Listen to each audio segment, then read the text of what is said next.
Hello everyone, this is AnYi. We have an announcement today. You can now join us on Discord. So we have this writing community for scribblers like you and me where we are able to share ideas, discuss our works, or just to make friends, or even do more challenges. So the link to the Discord server is in the description of the video, and we would love to see you all there. That's it from me. Enjoy the rest of the episode.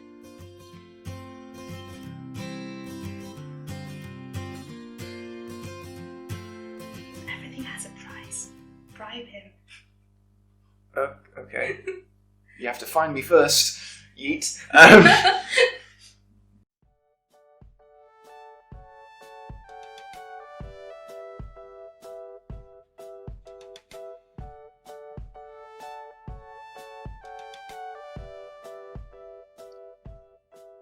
Hello and welcome back to Stories with AnYi. This is our special program where we review the Scribendi 30-day writing challenge with my friend Daisy.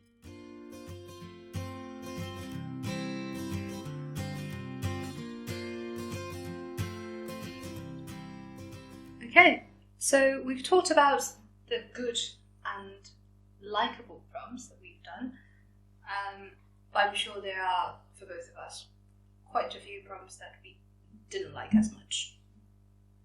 Do you want to go first on this one? Sure. As we mentioned in the previous one, I was not a fan of day 23. I think it was 23. 24, yes. I was not a fan of 24. The one with the lyrics. Yes. The favourite poem, translator, lyrics, etc. Yeah, what can I say about this prompt? So it just, I think an overarching, whatever, a recurring theme for me was that I liked the writing prompts, and I didn't like the poetry, song, blah blah blah prompts. I'm not a what's it called? You're the one whose first language is English. Okay, fine. I'm going to go with multimedia. I don't think that's correct, but I am a very niche writer. I write prose. And anything other than that, I'm not great at, and I find quite uncomfortable to do. And there are times where I just have a spark, and there were a couple poems which were okay, I guess, but the prompt itself, I was never a fan. And this came to a head with day 24, because it was uncomfortable to take this poem that I knew. Which nobody else was, so there's no point in me saying it. And twist it and manipulate it, and then twist it and manipulate it even further to try and force it into a song. I think in the end, I ended up with just a different story that was prose set in lines. So for me, day 24 was a waste of time, and I'm pretty. You did fairly well. I enjoyed reading it. Yeah, but not as a song. You find a good musician. Might be. No, I like I say, for me it was a waste of time, and I'm pretty sure I said that many times during the feedback session. So you did, yeah. Yeah. So I assume he doesn't want to share the link to the actual text. I think that's unwise. Yeah. Unless you bring a pot of gold, maybe. I don't know. Do you have? Alright, audience, if you want to, you won't be able to see or read the actual text that Daisy has produced for day 24, but... Oh, wait, no, I understand. I'm fine with giving them the ruined version. I think it's unwise to give them the link to the original poem. Okay, that's fine. But everything has a price. Bribe him. Okay. You have to find me first. Yeet. Oh, actually, while you're searching for other ones, I can go on another one which I didn't like, which is going to be very obvious if we do end up posting all of these, because I missed day 26. I just couldn't be bothered, frankly. I was like, it's a single sentence. It would require me to watch something that I don't especially find any interest in. Meh. Yeah, day 26 was write the logline for a mockumentary. I think I struggled so much with that one, even if we decided it should just be one sentence. But at first I didn't really know what a mockumentary was. And then when I did, I realised I probably only ever watched one, and one that I didn't particularly enjoy, so, yeah. I think it's wise that you missed it, because mine was just rubbish. It just felt like more effort than it was worth. Yeah. Well, audience, you're never going to see the text for Day 26, because it is actually just rubbish, and it'll be a waste of time for anyone to read it. I think there are prompts that I didn't enjoy as much, but I think none of them were the ones that I really hated, probably. I didn't really enjoy writing the one where the last thing you touched tried to kill your protagonist, because the last thing I touched at the time was my own hand. Yes. And then I found it really difficult to put that into the story, and because I am a very honest person, I can't just switch to any other object. And then I stuck with the hands of the protagonist trying to kill her. That was such a pain. Yeah. I mean, debatably, your hand is not an object, so you could have just gone, oh, well, my hand isn't an object, so I'll go for the object I touched before my hand, which was oomph. But, I mean, your hand is, like, part of a person. Yeah, but I think one of my hands was touching, like, my other hand, so it was a movement of touch instead of just feeling. Oh, that wasn't my point. It was like you were saying, you're a very honest person, so you couldn't have just shifted it to another object. Well, you could have gone for the loophole of, my hand is not an object, well, thus it is discounted. Thing. Oh, did it say thing? Yeah, I thought it said object. Thing. Fair enough, I'll take your word for it. Oh, and then there was one, I think I did really badly, it was Day 29. It asked us to think about greatest fear, and then make it sound lovable if it's an object, a person, or place, and make it sound fun if it's some kind of experience. And I just find it really difficult to describe fear, like the things that I'm most afraid of, without having myself attached to it. So I find it really difficult to detach myself from the piece. And it was just really difficult to do. I didn't enjoy that prompt as much. Whereas I think you lied. What? Well, it wasn't a lie. It was more a misdirect, I guess. Like, there is... My greatest fear would probably be the feeling of not having control. And I'm not like, I need to control everything, but as in like control over myself. And for me, the biggest culprit of that is like alcohol, drugs, that sort of thing, which comes into the light quite a lot, because English culture is very much about getting blind drunk nowadays. At least it seems to be. Anyway, so the most obvious example of that for me is alcohol. So I focused on alcohol in the piece because, well, as I've said. But I wouldn't call that a lie, because while it's not like directly addressing it, alcohol is an example of my greatest fear. It just... Okay, I'll take that. Well, go read that piece and let us know what you think. And comment. I think there's a comment section on my website. I like how you don't know. Your own website is it's probably there. It's not that a lot of people come to that website. Yeah, but like surely you do. Besides the point, I don't just comment on my own writing. What sort of writer would do that? You read your own pathetic posts that no one has ever read, and then you leave a comment on your own post. Why has no one read this? I'm not saying you need to comment. I just feel like you should know whether there is a comment section or not. But this is besides the point. Let's move on. Indeed.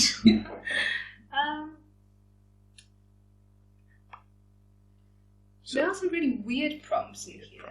I can't think of any on the top of my head. Well, for one, which comes into my umbrella of not a fan, was turn a tweet into a haiku. Ah, that one. This one was very odd.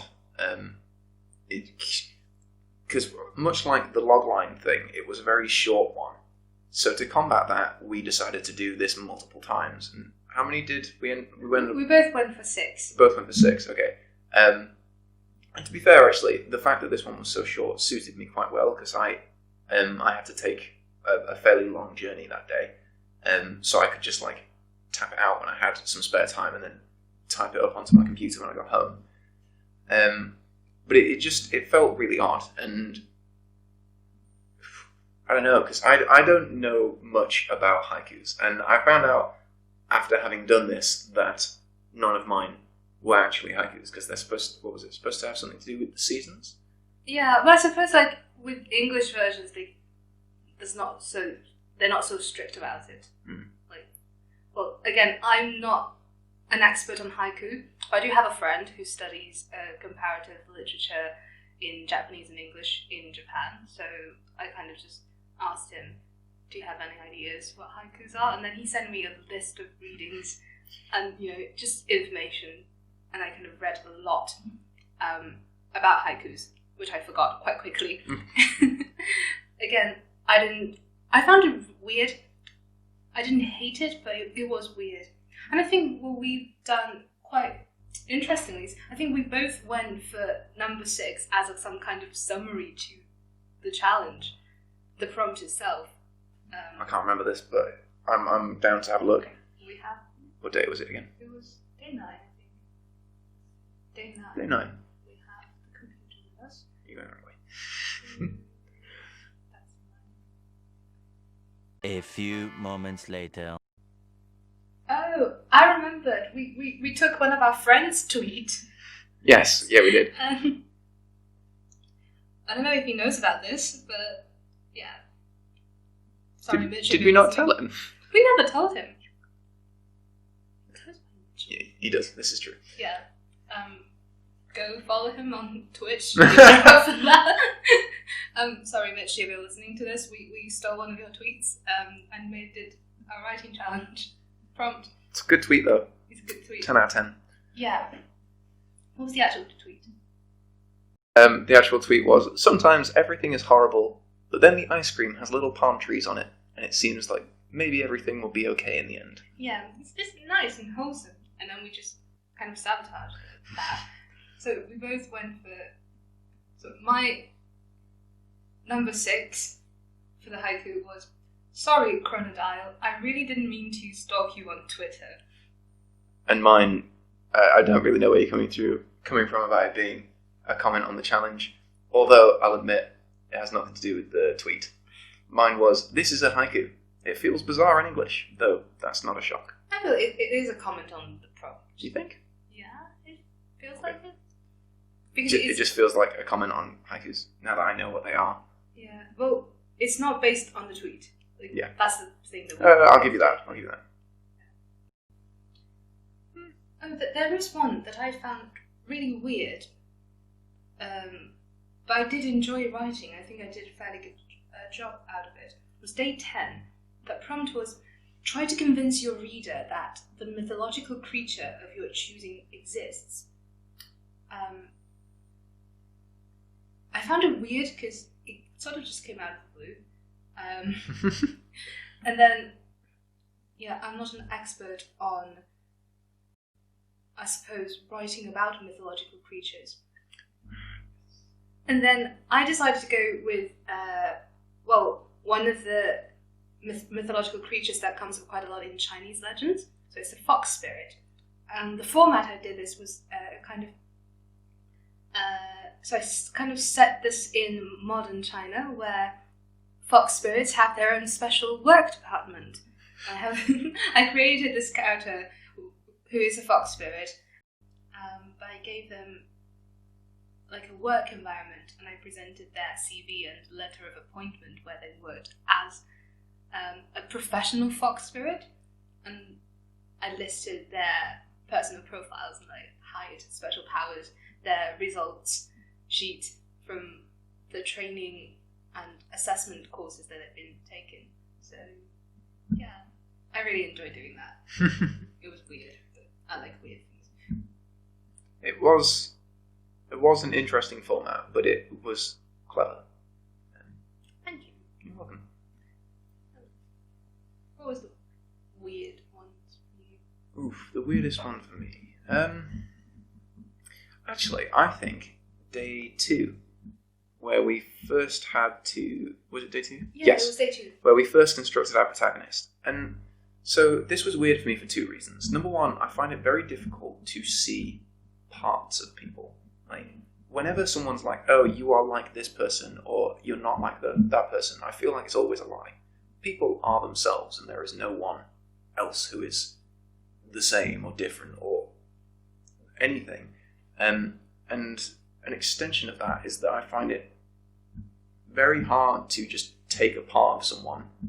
Like, well, actually, their face is quite easy. You can just stick that on anyone, like it's Photoshop. But their mannerisms or their laugh or anything like that, it's very difficult to take that out of them and stick it into an empty doll, which then becomes a person. So that was reason 1. And reason 2, just like, what are the first few seconds of anyone's day?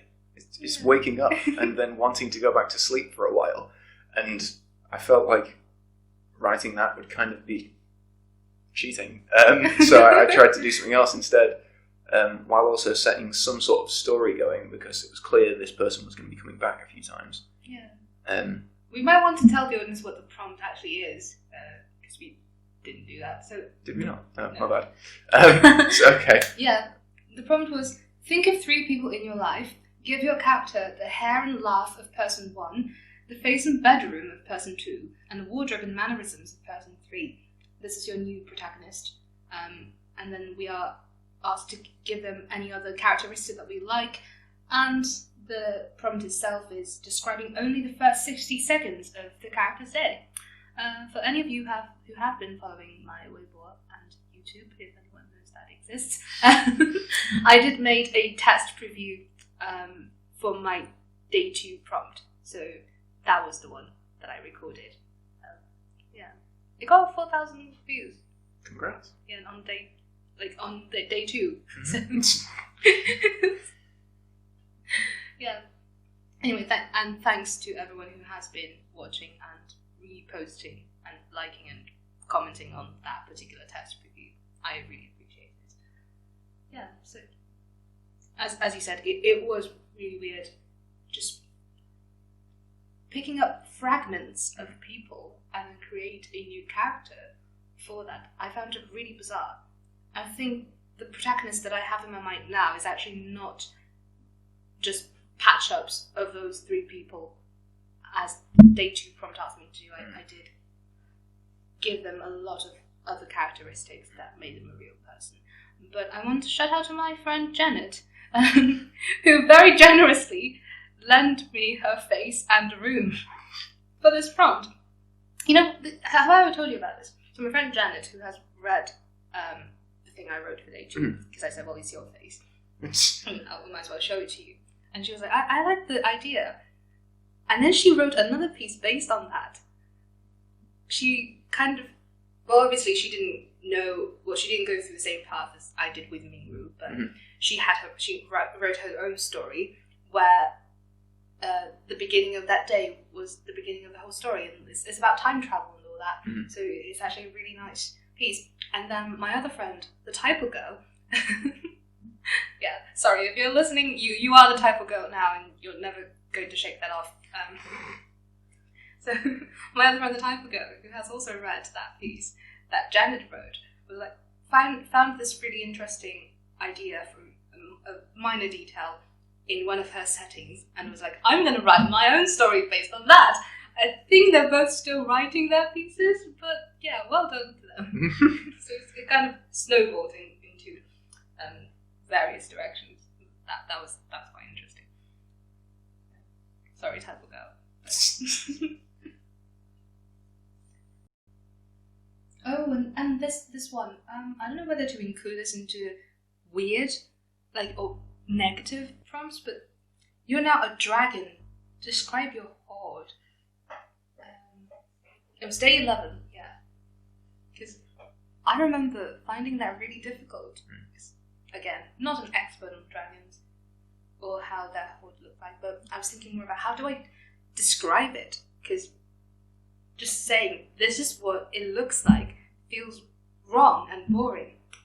And what I did was I let the dragon speak for themselves, and I kind of somehow dragged Donald Trump into this. Mm-hmm. Yeah. It was a bit of a surprise to turn around, but hi, didn't expect to see you here. Yeah, that I would say it was a weird one, but not necessarily negative. Yeah. Certainly for me. Actually, I already gone with interesting. We probably should put this in the previous category, but it seemed out there, but it certainly wasn't bad. For me, actually, I didn't find this weird at all. I very much enjoyed this prompt. Weird. Like, all of my favourite things are dragons. You forgot to bring Toothless. I did. Yeah, This is a crime that we have to publicly shame you for on the internet. Okay. Yeah, we were supposed to have like this poster thing where we take photos of our toy children, Merlin and Toothless.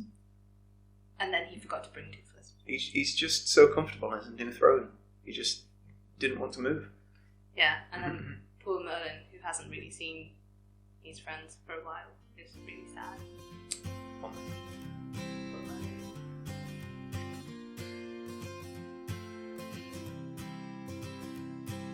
I don't know what I was talking about when I just said. Okay, let's do this again. Again, listeners, I can't speak English anymore. So. Yeah. Can confirm. This is all gibberish to me. 100%.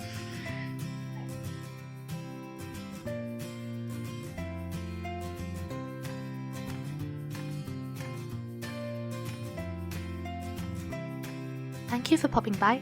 Don't forget about the Discord link in the description. We'd love you to join the community. Bye!